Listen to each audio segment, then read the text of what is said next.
हनुमान जी कौन है, जरा विचार। और यज्ञ क्या चल रहा है, रुद्र महायज्ञ। और हनुमान जी कौन है, बोले जय शरीर रति राम सो और सोई आदरहि सुजान और रुद्र दे तजने बस और शंकर भय हनुमान। शंकर भगवान का 11वां रुद्र श्री हनुमान जी का अवतार है। 11वां रुद्र श्री हनुमान जी का अवतार है। तो हम सोचते हैं कि आज विश्राम दिवस है। अच्छा देखो, भोजन तो हो गया, भजन रह गया। और भोजन पहले हो गया इसलिए शायद कुछ जगह खाली दिख रही है। और भोजन आज नहीं होता तो भजन अच्छे से हो जाता। लेकिन विडम्बना है। विडम्बना क्या है, बोले भोजन पहले हो जाए तो भजन में मन नहीं लगता। क्यों भाई, भोजन यदि पहले हो जाए तो हमारी साधु परंपरा में नियम है, जब तक जो है आपको प्रसाद नहीं मिलेगा, भंडारा नहीं होगा, तब तक जो है व्यक्ति को भजन करना पड़ता है। क्यों दिवाकर, जब तक जो है भजन, और भजन साधु नहीं करेगा तब तक भोजन भी नहीं मिलेगा, तब तक भोजन ग्रहण नहीं हो सकता। और अच्छा, भोजन के पहले भजन क्यों जरूरी है, कभी विचार किया आपने? भोजन के पहले इसलिए जरूरी है। अच्छा ईमानदारी से बताओ, जब लीवर में कोई कमी आ जाती है तो डॉक्टर एक दवा लिखता है, बोले ये भोजन के बाद, ये भोजन के पहले। क्यों भाई, ये भोजन के बाद, ये भोजन के पहले। तो भोजन के पहले एक गोली दवा जरूरी है प्यारे। क्यों? जिससे आपका लीवर स्वस्थ रहेगा। लेकिन याद रखना हमारी बात को, भोजन के पहले भजन जरूरी है। क्यों? क्योंकि वो आपके मन को स्वस्थ रखता है प्यारे। लीवर के से ज्यादा मन स्वस्थ रहना जरूरी है। मन गड़बड़ हो जाए तो बहुत ही गड़बड़ है। इसलिए मन को स्वस्थ रखने के लिए पहले भजन जरूरी है। तो लेकिन आज थोड़ा सा उल्टा हो गया, कोई बात नहीं, क्योंकि विश्राम का दिवस था। अब विश्राम में भोजन भजन एक साथ चलता रहे तो कोई दिक्कत की बात नहीं। देखो हम देख रहे हैं पंडाल बिल्कुल धीरे धीरे भर रहा है, शनै शनै गति से। लेकिन पंडाल भले ही धीरे धीरे भरे, लेकिन हम धीरे नहीं चलेंगे। क्यों भाई, हमें बहुत दूर जाना है। बहुत दूर को क्या, कहाँ जाना? क्योंकि भगवान की कथा का विश्राम 2 जगह होता है, एक तो विवाह में या राम राज्य में। अब विवाह तो हो गया, आगे चलना है कहाँ, राम राज्य की ओर। और सुनाया हमने कुछ नहीं है तो हमें बहुत कुछ। जैसे नेता, जब इलेक्शन का समय नजदीक होता है तो नेता के पास कम समय होता है, तो कम समय में नेता क्या करता है, बोले हवाई सर्वे करता है। क्यों भाई, नेता हवाई सर्वे करता है। और हवाई सर्वे जब नेता कर सकता है तो क्या महात्मा नहीं कर सकता? क्यों भाई, और आज तो महात्मा और नेता दोनों आपके बीच में, महात्मा और नेता दोनों एक साथ आपके बीच में आए तो आज महात्मा और नेता दोनों की चर्चा होगी। हमारी बात को अन्यथा मत लेना। और विमान की बात रही तो विमान तो रामचरितमानस में भी है। आप कहो स्वामी जी, विमान रामचरितमानस में, उसी विमान पर बैठकर चलेंगे। बोले एक बार कुबेर पर धावा पुष्पकवान जीत ले आवा। बोले चलत विमान कुलाहल होई, जय रघुवीर कहे सब कोई। आज जो है सभी लोग पुष्पक विमान में विराजमान होंगे। अरे प्यारे, जब विमान की बात करें, नेता का विमान और राम जी का विमान, हालांकि कुबेर का था विमान, राम जी ने तो प्रयोग किया, ठीक है। तो नेता के विमान और राम जी जिस विमान में बैठते हैं, दोनों विमानों में अंतर है। अंतर क्या है, बोले नेता जिस विमान में बैठता है तो जनता नीचे होती है, नेताजी विमान में होती है, यही है। लेकिन पुष्पक विमान में क्या है, बोले हमारी राम जी राजनेता कैसे है कि हमारे राम जी अकेले नहीं बल्कि पद्म अठारह जूथप बंदर सबके सहित पुष्पक विमान में विराजमान है। इसलिए गोस्वामी जी ने लिखा है कि चलत विमान कुलाहल होई, जय रघुवीर कैसव कोई। आज जो है पुष्पक विमान में बैठकर अयोध्या चलेंगे। बस थोड़ा सा समय है, बात हनुमान जी की है। विचार आपको करना है कि शंकर भगवान से किसी ने पूछ दिया ये बानर बनने की क्या जरूरत थी। अगर राम जी की सहायता करना चाहते थे, क्योंकि अयोध्या में जाते तो सहायता नहीं हो पाती। अरे क्यों नहीं हो पाती? शंकर भगवान कहने लगे जो हमें मुख्य कार्य करना है, जो हमको मुख्य कार्य करना है। अच्छा, शंकर भगवान का कौन सा मुख्य कार्य था? शंकर भगवान कहने लगे दुनिया के लोगों, जो हमारा मुख्य कार्य है वो हमें करना है, तो वो बानर ही बनना पड़ेगा। लोगों ने कहा इसका मतलब मैं समझ गया कि रावण ने वरदान मांगा था कि बानर मनुज जात, तो इसलिए आप शायद बानर बन गए। शंकर भगवान कहने लगे बानर तो मैं इसलिए बना हूं। बोले क्यों बने हो? शंकर भगवान कहने लगे जिस समय नारद का विवाह हो रहा था और बात केवल मोही की चल रही थी। क्यों तुलसी साहब? मोही की बात हो रही थी। और नारद जी का जब विवाह हुआ तो रुद्रगढ़ वहां थे, तो रुद्रगढ़ जो है हंसने लगे। बात पूरा प्रसंग आप लोगों ने सुना होगा, क्योंकि हमको आगे चलना है। तो जैसे ही जो है रुद्रगढ़ वहां गए, शंकर भगवान ने कहा कहां से आ रहे? अरे बोले नारद जी का विवाह हो रहा था। फिर बोले हो गया? बोले नहीं हुआ। बोले विवाह क्यों नहीं हुआ? अरे बोले विश्व मोहिनी से विवाह करना चाहते थे। विश्व मोहिनी है माया, और जो है आज विश्व मोहिनी से नारद जी विवाह करना चाहते थे, और लेकिन विवाह नहीं हो पाया। क्यों? क्योंकि विश्व मोहिनी जो है भगवान की पत्नी है माया, और इसलिए जो है नारद जी का विवाह माया से नहीं हो पाया। बोले क्यों? क्योंकि बोले पुण्य पुण्य मुनियुक सही देख दशहर गण मुस्काई। नारद जी बार बार खड़े हो रहे थे, बैठ रहे थे। किसी ने विश्व मोहिनी से पूछ दिया क्यों विश्व मोहिनी, जो तुमसे विवाह करने के लिए तैयार है, कम से कम एक बार तो उसकी ओर देख लो। विश्व मोहिनी ने कहा दुनिया के लोगों, अरे जो नारद के मुख है, नारद के मुख जो है वो बंदर का लगा हुआ है। वो भी बंदर भगवान के द्वारा लगाया हुआ मुख बंदर का है। इसलिए विश्व मोहिनी ने कहा मैं नारद के मुख की तरफ नहीं देखूंगी, क्योंकि नारद का मुख बंदर का है। तो शंकर भगवान ने निर्णय कर लिया कि अब मैं अवतार लूंगा तो बानर के रूप में लूंगा। बोले क्यों? क्योंकि संसार में जाने के बाद मैं माया से प्रभावित ना हूं, माया मेरा कुछ ना बिगाड़ पाए। इसलिए बोले जय शरीर रति राम सो सोई याद रही सुजान, और रुद्र देह तजने बस और शंकर भय हनुमान। इसलिए शंकर जी भगवान का जब अवतार हुआ तो हनुमान जी के रूप में। आज आप कहो कि हनुमान जी को माया यदि लगी होती तो ईमानदारी से बताओ मुदरी में राम नाम नहीं दिखता। ये संत की दृष्टि है। लोग कहते हैं कि स्वामी जी संत में और हम लोगों में क्या अंतर है? बस कपड़े का अंतर है।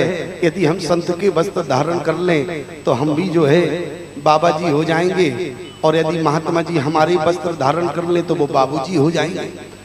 बात केवल वस्त्र की नहीं है, तिलक की नहीं है।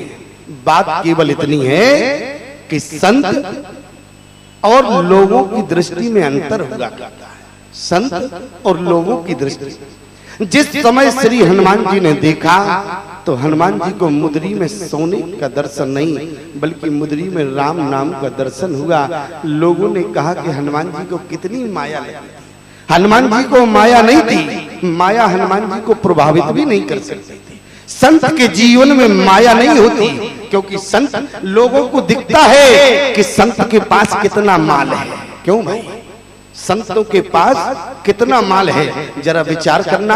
एक व्यक्ति जो है ट्रेन में यात्रा कर रहा था और एक महात्मा जी थी। महात्मा जी पहले से बैठे थे। एक व्यक्ति अपने स्टेशन से चढ़ा और जैसे ही चढ़ा तो देखा कि सीट पर जगह नहीं थी। उस व्यक्ति ने कहा क्यों, ये सामान किसका है? महात्मा जी बोले हमारा है। बोले तुम्हारा? अरे तुम्हारे कोई नहीं है, ना आगे ना पीछे, इसके बाद इतना सामान तुम्हारा? संत ने कहा भैया सामान तो हमारा है, तुम्हें बैठना है बैठ जाओ, लेकिन बहस क्यों करते हो? उस व्यक्ति ने कहा देखो तुम महात्मा होकर इतना तुमको माया सताए, और मुझे देखो मैं जो है ग्रस्त होने के बाद भी हमारे पास एक बैग है और तुम्हारे पास 15 ठो बैग है और मेरे पास एक बैग है। देखो आज संत ने कहा कोई बात नहीं, अब जैसा तुम कहो वैसा हम आगे करेंगे। बोले जीवन में यात्रा करो, यात्रा में कम से कम सामान होना चाहिए, कम से कम। आज अगला स्टेशन आया, महात्मा जी नीचे उतरे, व्यक्ति से कहा तुम भी चलो बाहर की थोड़ी हवा खा ले। और जैसे महात्मा के साथ वो व्यक्ति भी उतरा, चाय का मन भी हो गया। चाय जैसे ही हाथ में आई इतने में ट्रेन ने हॉर्न दे दिया, और ट्रेन का हॉर्न सुना तो व्यक्ति दौड़ने लगा। महात्मा ने तुरंत उसका हाथ पकड़ा, बोले कहाँ जा रहे हो? महात्मा जी से कहा, बोले महात्मा जी हमारा एक बैग जो है गाड़ी में छूट जाएगा, ट्रेन जाने वाली है। महात्मा ने कहा तुम्हारा तो एक ही बैग है, हमारे तो 15 ठो बैग पड़े, फिर भी देखो मैं यहाँ खड़ा हूँ। बोले मेरा हाथ छोड़ो, ट्रेन छूटने वाली है। महात्मा ने कहा हाथ बाद में छूटेगा, पहले सिर्फ इतना बताओ कि हम में और तुम में अंतर क्या है। बोले उस व्यक्ति ने चिल्लाते हुए कहा कि मैं जीवन में माया का त्याग नहीं कर सकता हूँ, और संत एक झटके में माया का त्याग कर सकते हैं। इसलिए हनुमान जी को माया का प्रभाव नहीं है। संत को देखना, देखने में अंतर क्या है? आपकी दृष्टि और संत के पास जो दृष्टि होती है, आप केवल देखना नहीं जानते हैं। बोले देखना किसको आता है? देखना महात्मा को आता है। जिस दिन आप जो है संत के चरणों में समर्पित हो जाएंगे, उस दिन आपको देखने आने लगेगा। जरा विचार करना, जिस समय प्रयाग की धरती पर भरत जी महाराज गए, प्रयाग की धरती पर जिस समय भरत जी गए तो देखत श्यामला, देख रहे हैं क्यों भाई? चौपाई पे लिखा है। बोले देखत श्यामल आरी धावल हिलो रे, ओ पुलक शरीर भरत कर जोर। बात केवल देखने की है, और देखना ही बताएंगे, और देखने में ही राम राज्य आ जाएगा। देखते देखते ठीक है, संत को केवल देखना आता है प्यारे। और तुम्हारी देखने की बात करें, तुम्हारी देखने की बात। एक व्यक्ति ने हमसे कहा, बोले स्वामी जी आज तो आपका अंतिम दिन है। हमने कहा भैया क्या कहा? बोले आज तो आपका अंतिम दिन है। हमने कहा अंतिम दिन? अरे कथा का विश्राम दिवस है, हमारा अंतिम दिन कहां से आ गया? अरे तुम कौन हो गए देखने वाले? तुमने कैसे देख लिया? अरे बोले क्यों? आज आपका अंतिम दिन है। हमने कहा सुनो कथा का विश्राम दिवस है, अंतिम दिन नहीं है। लेकिन प्यारे कहीं कहीं लोग ऐसे मिल जाते हैं कि देखने की बात तो छोड़ो, बोलना भी नहीं आता। एक जगह पर हम गए, मैं गांव में जो है सुबह घूमने गया, तो मैंने देखा क्योंकि वहां जो कथा हो रही थी तो पंडाल एकदम खाली रहता था। और जैसे ही मैं घूमने गया, एक व्यक्ति खेत में काम कर रहा था, दौड़ कर आया, मुझे दंडवत किया, मैंने आशीर्वाद दिया, खुश रहो। बोले आप हमारे गांव में कब आए? हमने कहा भैया कथा इतने दिन से हो रही तुम्हारे गांव में, मैं तो 3-4 दिन हो गया मुझको आए तुम्हारे गांव में। ओ भैया तुम इतना काम में व्यस्त हो कि 1 घंटा निकाल के कथा में नहीं आ सकते?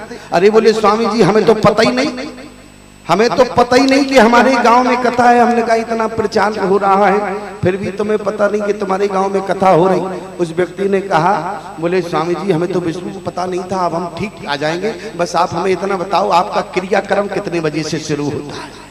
हमने कहा क्रियाक्रम? हमको लगा शायद धोखे से निकल गया हो। हमने कहा भैया जरा दोबारा बोलना, क्या कहा? बोले स्वामी जी आपका क्रियाक्रम कितने बजे से शुरू होगा? हमने अपनी छाती पीटी, हमने कहा भैया तुम जैसे 3 और आ जाए अभी हो जाएगा।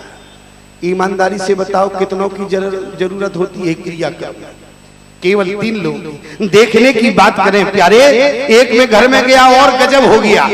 गजब क्यों हो गया? गजब इसलिए हो गया क्योंकि जो बाल गोपाल हैं वो कथा में कम आते हैं। ईमानदारी से बताओ लाना चाहिए, और बच्चे जो है बैठना चाहिए। क्योंकि एक दिन जो है मैं YouTube पे सुन रहा था, महाराज जी बोल रहे थे, दिवाकर दास जी, कि जब जो है आज का बच्चा जब बचपन में कथा नहीं सुनेगा तो 55 में उसके जो है क्रियान्वित नहीं होगी, क्योंकि बचपन में जब कथा नहीं है तो बचपन में असर, क्योंकि कथा का असर जो है बचपन में होता है। लेकिन जब विचार करना, आज का जो है जब नवयुवक जो बालक है वो कथा में नहीं आता। एक के घर हम पहुंचे, जैसे ही उसका दरवाजा खुला तो मैं पहुंचा तो तुरंत उसके साथ जो छोटा सा बच्चा था उसने तुरंत बुलाया, बोले इधर आओ। बोले बाबा जी घर में आए हैं, बोले इनको प्रणाम करो। उसने मुझे प्रणाम किया और इतने में थोड़ी देर में बोला, बोले कान में अपने पापा जी के, पिताजी के, बोले ये कौन से बाबा जी हैं? हमने कहा कौन से? हमने सोचा और बाबा जी आते होंगे घर में इसके। हमने कहा क्या पूछ रहा है तुम्हारे कान में? बोले कुछ नहीं स्वामी जी, केवल इतना पूछ रहा है कौन से बाबा जी हैं। हमने कहा बेटा कौन से? अभी घर में और भी महात्मा आते हैं, क्योंकि महात्मा आना चाहिए, अच्छा है। हमने कहा क्या पूछ रहा है? उस बेटे के पिता ने कहा, बोले स्वामी जी केवल इतना पूछ रहा है, क्या ये बाबा टीवी वाले हैं? टीवी में आते हैं। तो मैं समझ गया कि इसने आज तक कोई बाबा नहीं देखे, केवल टीवी में ही देखे। हमने कहा बेटा हम टीवी वाले नहीं हैं, हम तो कैंसर वाले हैं। अरे प्यारे, बच्चों को कथा में यदि नहीं आएंगे तो ईमानदारी से बताओ संतों का पहचानना क्या होगा? देखना सिर्फ संत को आता है। आज जिस समय भरत जी कौन है? बोले संत हैं। प्रयाग की धरती पर जब संत भरत पहुंचे तो देख क्या रहे? बोले देखत श्यामल अरि धवली रे ओ पुलक शरीर भरत कर जोर। बाहर श्री हनुमान जी ने क्या देखा? बोले परसा शीस सरोरो पानी कर मुद्रिका दीन जन जानी। हनुमान जी महाराज को जिस समय मुद्री दी तो हनुमान जी ने मुद्री पे राम नाम अंकित अति सुंदर देखा। देखो दोनों के देखने में अंतर क्या है? दोनों ने देखा। ईमानदारी से बताओ हनुमान जी की पूरी रामचरितमानस में तुलना किससे कर सकते हैं? हनुमान जी के समकक्ष कौन है? राम जी से पूछा गया हनुमान जी के समकक्ष कोई है? बोले हनुमान जी के समकक्ष कोई नहीं है। बोले क्यों? आप वीर है और हनुमान जी भी वीर है। राम जी कहने लगे दुनिया के लोगों, ये रघुवंशी राम तो वीर है लेकिन हनुमान जी वीर नहीं है। बोले महावीर बिन बहु हनुमाना और राम जस जस आप बखाना। बोले हनुमान जी वीर नहीं, बोले महावीर है। अरे आप वीर है, हनुमान जी महावीर है। स्वयं राम जी ने कहा प्यारे, तो राम जी और हनुमान जी राम जी से वीरता में बड़े हो गए।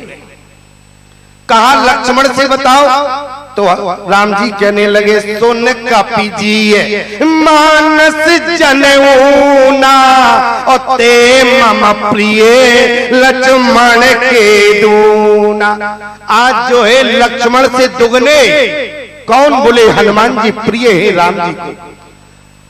अरे आप वीर, हनुमान जी भी वीर, लेकिन आपने महावीर कह दिया तो चल गया, कोई बात नहीं, अपने से तुलना की। हनुमान जी से कहा कि तुम महावीर हो गए। राम जी ने कहा है, राम जी से कहा तुमने महावीर क्यों कहा? क्योंकि महावीर राम जी कहने लगे पूरी दुनिया में एक ही महावीर है, एक ही महावीर है। एक व्यक्ति ने कहा बोले स्वामी जी आप गलत बोल रहे हैं। हमने कहा सही क्या है तुम बोलो। बोले आप एक महावीर की बात करते हैं, हम तो महावीर और गिना दे मानस में। हमने कहा और कौन है? बोले भय निशाचर जायते ओ महावीर बलवा ओ कुंभकर्ण रावण सुभट ओ सुर विजयी जगजान। हमने कहा ये बताओ क्या पूरी साल एक ही दोहा पढ़ते हो कि आगे भी पढ़ते हो? क्योंकि शंका की दृष्टि से क्या एक ही दोहा पढ़ते रहे पूरे जीवन? अरे महावीर, कुंभकर्ण की महावीरता हनुमान जी की महावीरता में अंतर है।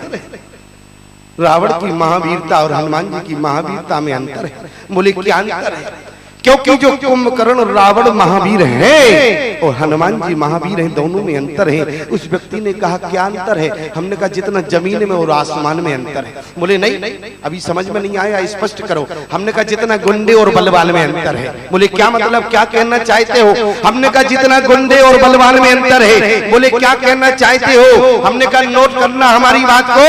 अरे जो अपने लिए देश को लूट लेता है वो देश का गुंडा होता है और जो देश के लिए अपने आप को लुटा देता है वो देश का महावीर हुआ करता है। इसलिए कुंभकर्ण और हनुमान जी की महावीरता में अंतर है। महावीर कौन है? बोले श्री हनुमान जी है। वो इतना ही नहीं, बोले लक्ष्मण से तुलना क्या किया? बोले सुन कपीजिए मानस जनऊना ते मम प्रिय लक्ष्मण के दूना। अरे क्या कारण हुआ? अरे तुम्हारे साथ जिसने अपना अयोध्या त्याग दिया, अपनी पत्नी का त्याग कर दिया, अपनी माँ को त्याग दिया, परिवार त्यागने के बाद जो तुम्हारे साथ आ गया, राम जी क्या तुम्हारी यही मर्यादा है? क्या तुम्हारा यही ज्ञान है? आज तुमने अपने भाई से दुगना प्रिय श्री हनुमान जी को बना दिया।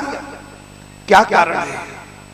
राम जी समझाने लगे, लोगों लक्ष्मण मेरे साथ काफी दिनों से है, लक्ष्मण मेरे साथ काफी दिनों से है। और जब विचार करना प्यारे, क्योंकि जिस समय पिता का बड़ा बेटा होता है और जब दूसरा बेटा पैदा होता है तो बड़े बेटे से प्रेम कम, और जबकि जो हुआ आज बेटा है उससे प्रेम दुगना हो जाता है। प्यारे हनुमान जी महाराज से दुगना प्रेम हो गया लक्ष्मण से। पूरी रामचरितमानस पढ़ना, बोले राम और लक्ष्मण का संबंध क्या है? सुमित्रा जी ने घोषणा कर दी, बोले ताते तुम्हारे मात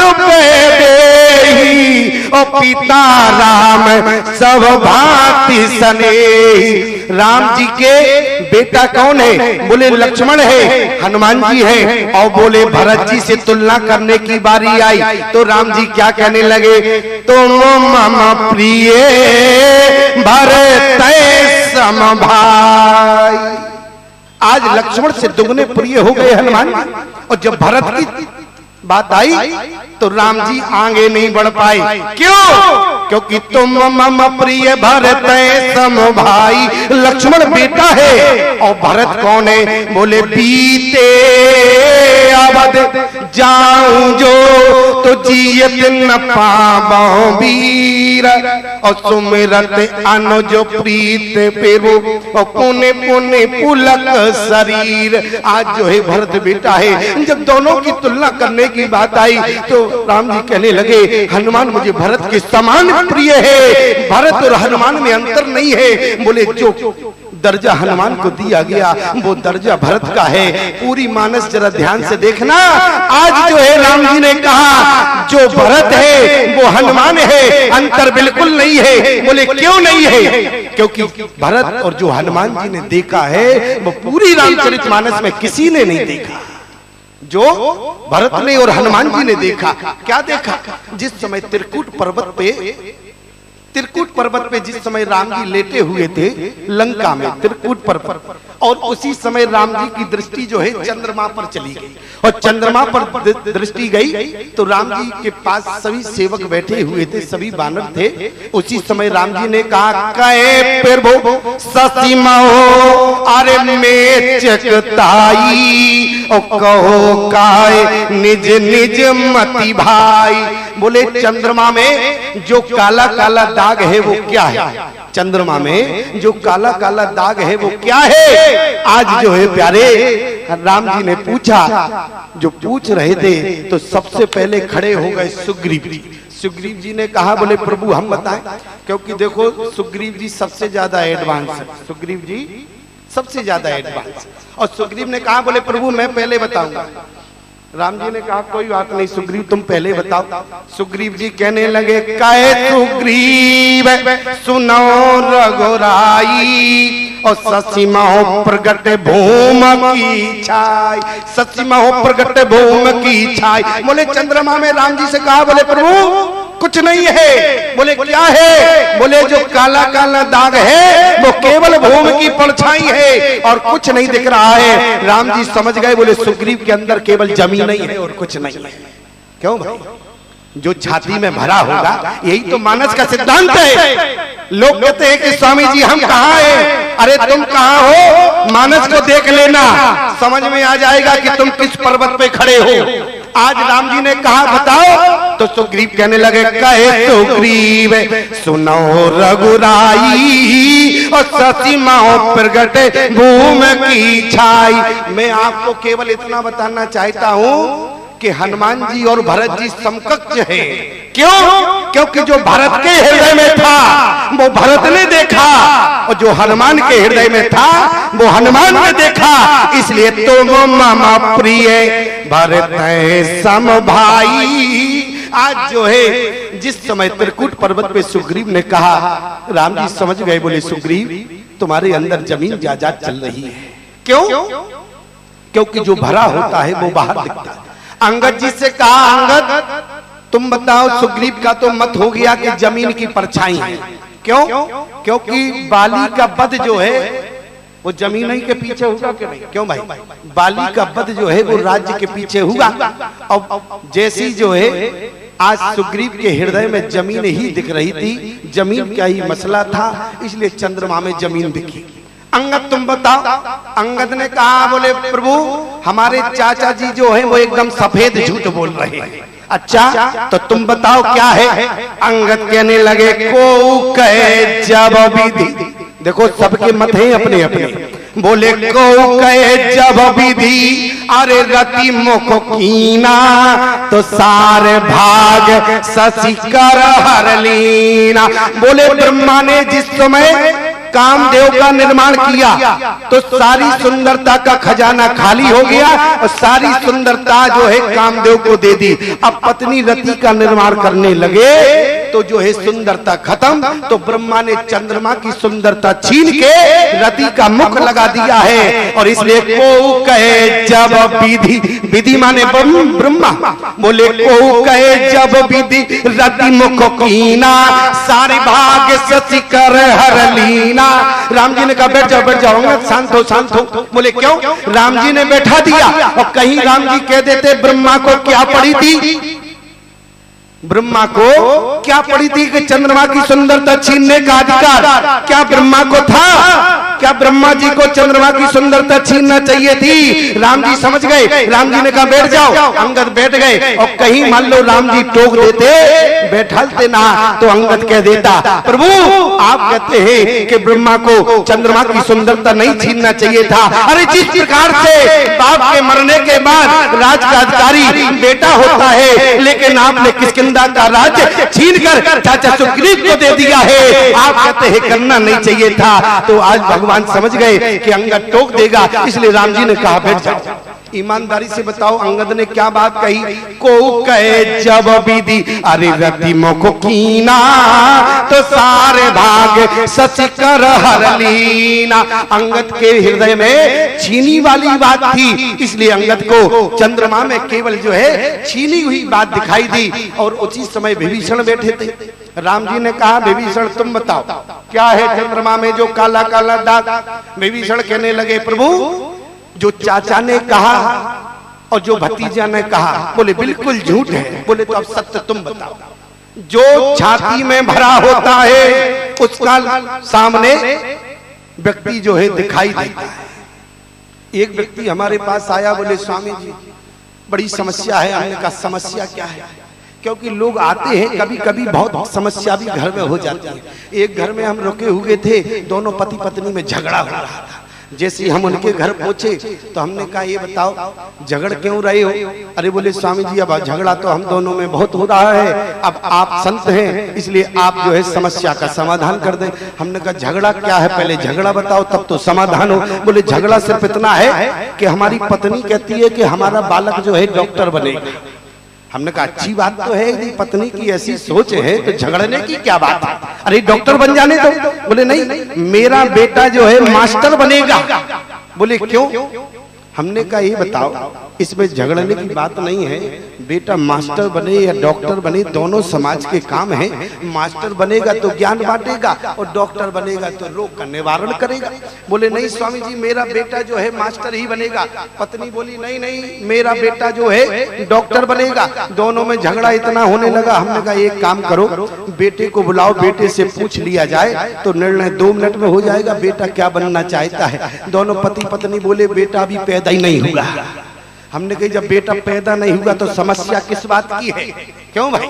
अगर कभी कभी समाज में ऐसी समस्या हो जाती है, एक घर में तो और बड़ी विडंबना हो गई। हम रुके थे ऊपर वाले कमरे में और दोनों दंपति में झगड़ा हो रहा था। झगड़ा बड़ा जम के हुआ। मैंने इससे कहा नीचे जाके देखो क्या बात है, एकादशी तो है नहीं। अरे भोजन की थाली समय से आ जाए, भोजन किया नहीं, झगड़ा सुनाई दे रहा पहले। दोनों पति पत्नी ऊपर आए, ले के लाया ऊपर, बोले स्वामी जी देखो क्यों झगड़ रहे हैं। हमने कहा क्यों भैया क्यों झगड़ रहे थे? अरे बोले हमारी पत्नी बहुत झूठ बोलती है। पति बोला हमारी पत्नी बहुत झूठ बोलती है। पत्नी बोली सुनो हम क्यों बोलते हैं, तुम सबसे ज्यादा झूठ बोलते हो और स्वामी जी से झूठ बोल रहे हो। मैं कहाँ झूठ बोलती हूँ? हमने कहा कहीं हमारी सौगंध झूठ खा ली तो गड़बड़ हो जाएगा। हमने कही अच्छा तुमने हम कहीं दाव पे लगा दिया, अच्छे तुम्हारे घर हम ठहरने आ गए। हमने कहा कोई बात नहीं, बाबा जी बैठे तो रहेंगे और कहीं पगला जाएंगे तो ना मालूम किस कुएं में जाके गिर पड़ेंगे, इसलिए सिर की नहीं पैर की खा सकते हो। तो बोला स्वामी जी मैं आपके चरणों की सौगंध खाता हूँ, आज के बाद झूठ नहीं बोलूंगा। हमने कहा देखो अब विश्वास हो गया, चलो ठीक है जाओ। पत्नी बोली अभी तो सौगंध पूरी नहीं हुई। हमने कही अब पूरी को क्या, चरणों की सौगंध हो गई, अब क्या चाहती है? हमको समझ में नहीं आया। हमने कहा क्या बात है बताओ। पति बोला हम समझ गए क्योंकि हमारे दांत हैं, हमसे ज्यादा आप नहीं समझ सकते। बोले स्वामी जी मैं आपके चरणों की सौगंध खाता हूँ, आज के बाद जीवन में झूठ नहीं बोलूंगा, यदि मैं झूठ बोलूं तो मैं उसी दिन अपने प्राणों का त्याग कर दूंगा। पत्नी बोली लंबी सांस भर के अब कुछ ठीक रहा। क्यों भाई ऐसी समस्या हो जाए तो महात्मा क्या निपटाने में समर्थवान हो। पति बोला अब इनसे कहो ये भी सौगंध खाएं। पत्नी बोली हम तुम्हारी तरह टाइम बर्बाद थोड़ी ना करेंगे, अभी देखो। बोली स्वामी जी मैं आपके चरणों की सौगंध खाती हूँ, मैं आज के बाद झूठ नहीं बोलूंगी, यदि मैं झूठ बोलूं तो मैं उसी दिन विधवा हो जाऊंगी। अब हमने कहा समस्या खड़ी हो गई कि बढ़ गई? क्यों भाई समस्या खड़ी हो गई कि और ज्यादा बढ़ गई? मैं आपसे निवेदन करना चाहता हूँ, संत का काम होता है केवल समझाना और मैं समझाना केवल इतना चाहता हूँ। एक व्यक्ति हमारे पास आया, बोले स्वामी जी एक घोड़ा खरीदा, समस्या बड़ी है। हमने कहा समस्या क्या है? बोले जून का महीना है, घोड़ा खरीदा 80,000 का, और बोले जून का महीना है, खेत सूखा पड़ा है, घोड़ा हमारा कमजोर होता जा रहा। हमने कहा तो हम क्या कर सकते हैं? बोले आप मंत्र दो, मंत्र और आप मंत्र दे तो जिससे हमारा घोड़ा जो है कमजोर ना हो, स्वस्थ बना रहे। हमने कहा देखो यदि ऐसी मंत्र की बात होती तो सभी लोग हमारे पास आते और मंत्र से हरे भरे बने रहते, क्या जरूरत थी अन्न धन दान की? क्यों भाई? हमने उससे कहा ऐसी तो कोई बात नहीं है कि जो है मंत्र काम कर जाएगा। बोले फिर आप संत हैं तो हमने कहा एक काम करो, यदि तुम्हारा भाव है तो एक काम करो, तुमने घोड़ा कितने का खरीदा? बोले 80,000 का। तो हमने कहा सीधा बाजार जाओ और चश्मे वाले की दुकान पर जाना। बोले फिर क्या करें? हमने कहा एक हरा चश्मा बनवा लेना और घोड़े को घर से बाहर बाद में करना, पहले हरा चश्मा लगा देना। बोले उससे क्या होगा? हमने कहा तुम करके तो देखना। और जैसे ही उसने हरा चश्मा लगाया, एक दिन में घोड़े ने 1 एकड़ खेत चर दिया। क्यों भाई? अब घास क्या जून के महीने में हरी होती है क्या? लेकिन बात क्या है? बोले चश्मे का दोष है, चश्मा हरा लगा था तो सूखी घास भी हरी दिखी, इसलिए घोड़े ने चर दी। मैं आज से निवेदन कर रहा हूँ कि जो छाती में भरा होता है वो व्यक्ति को प्रत्यक्ष दिखता है। इसलिए सुग्रीव ने क्या कहा? बोले कहे सुग्रीव सुनो रघुराई और सती माओ प्रगटे मुंह की छाई। अंगद ने क्या कहा? को कहे जब विधि रति मुख कीना, सारे बाग शशि कर हर लीना। विभीषण से कहा तुम बताओ। विभीषण बोले प्रभु एक चाचा जी और भतीजा है, दोनों झूठ बोल रहे हैं। बोले तुम सही बताओ। तो विभीषण जी क्या कहने लगे? बोले मारे ससई कर कोई और मैं परिश्याम सोई। अभी अभी चंद्रमा की छाती पर राहु ने लात मार दी है, इसलिए जो है छाती पर लात मारने से बोले तो उसके सीने में दाग आ गया है, केवल इसीलिए सांवलापन है। आज राम जी ने कहा क्यों विभीषण? राम जी समझ गए। क्या समझ गए? कि चंद्रमा पर राहु की छाती ने जब लात मारी तो क्या विभीषण वहां बैठा था? क्यों भाई? विभीषण वहां था क्या? नहीं था। राम जी समझ गए कि चंद्रमा की छाती पर राहु ने लात नहीं, बल्कि अभी अभी ये रावण की लात खाकर आए हैं, इसलिए इन्हें चंद्रमा में भी लात दिखाई दे रही है। इसलिए मारे राव ससै कर कोई और मैं परिश्याम सोई। राम जी से कहा, बोले प्रभु किसी के कुछ समझ में नहीं आया, अब आप ही बताओ। राम जी ने भी वो बात कही प्यारे कि चंद्रमा अपने जहर भाई से प्रेम करता है और इसलिए निज उर दीन बसेरा, चंद्रमा ने अपने जहर भाई को हृदय में बसा रखा है। राम जी ने भी वो बात कही, क्योंकि राम जी भरत के विरह में थे, तो राम जी को भी चंद्रमा में जहर और चंद्रमा भाई का प्रेम दिखा। आज लोगों ने कहा प्रभु हमको समझ में नहीं आया। बोले जब समझ में नहीं आया तो केवल अब हनुमान समझा सकता है। बोले हनुमान जी तुम बताओ। हनुमान जी कहने लगे कहे हनुमंत सुनो प्रभु, अरे सच तुम्हार प्रिय दास और सोई मूरति उर बसती सोई श्याम ताभा। चंद्रमा में और कुछ नहीं है। बोले क्या है? बोले प्रभु हमने सुना है कि आप अपने दास के हृदय में रहते हैं और चंद्रमा आपका दास है, इसलिए प्रभु चंद्रमा में मुझे और कुछ नहीं, केवल आपकी मूरत दिख रही है। बोले क्यों? क्योंकि हनुमान जी के हृदय में कौन है? बोले प्रणबो पवन कुमार और कल बन पावक ज्ञान गण और जासु हृदय आगार और बसे राम सर चापोधर। राम जी के बसने का प्रमाण है मानस में, इसलिए चंद्रमा में क्या दिखा? बोले कहे हनुमंत सुनाओ प्रभु, अरे शशि तुम्हारा प्रिय दास और सोई मूरति उर बसती सोई श्याम ताभा। बोले कुछ नहीं। बोले चंद्रमा में मुझे आपका मुखारबिंद दिख रहा है। मैं केवल कहना इतना चाहता हूं कि वानर दल में जितने बैठे थे, लेकिन ईमानदारी से बताओ, बोले हनुमान जी को केवल देखना। जिन्होंने देखा तो उनको अपनी चंद्रमा में समस्या दिखी। क्यों भाई? सबको अपनी अपनी हृदय में जो भरी हुई थी वो चंद्रमा में दिखी, लेकिन हनुमान जी को क्या दिखा? बोले हनुमान जी को जो हृदय में भरा था वो चंद्रमा में दिखा। और इसलिए आज प्रयाग की धरती पर भरत ने क्या देखा? बोले देखत श्यामल और धवल हिलोरे पुलक शरीर भरती कर जोर। आज भरत ने जिस समय गंगा यमुना को प्रणाम किया, उससे पहले भरत ने क्या किया? बोले सविधि सीता से नीर नहाए दिए दान महिषुर सन्माने। आज विचार करना प्यारे, अतीत प्रयाग पर जब समय भरत जी पहुंचे तो भरत ने त्रिवेणी में स्नान नहीं किया।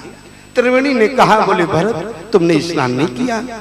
अरे लोग भारत के कोने कोने से आते हैं, संगम में स्नान करते हैं, लेकिन आज तुमने स्नान नहीं किया। भरत कहने लगे त्रिवेणी से कि जो आप में एक धारा है वो धारा सरस्वती की धारा है। अरे जिस सरस्वती ने हमारी माँ की मति बदल दी, कहीं ऐसा ना हो कि मैं भाई को मनाने जा रहा, कहीं मेरी भी मति बदल दी तो काम गड़बड़ हो जाएगा, इसलिए मैंने त्रिवेणी में स्नान नहीं किया। त्रिवेणी ने कहा कोई बात नहीं भरत, तुमने स्नान नहीं किया कोई बात नहीं, लेकिन भरत तुमने हमारा अपमान क्यों कर दिया? भरत कहने लगे मैंने कोई अपमान नहीं किया। त्रिवेणी ने कहा भरत कि तात भरत तुम सब विधि साधु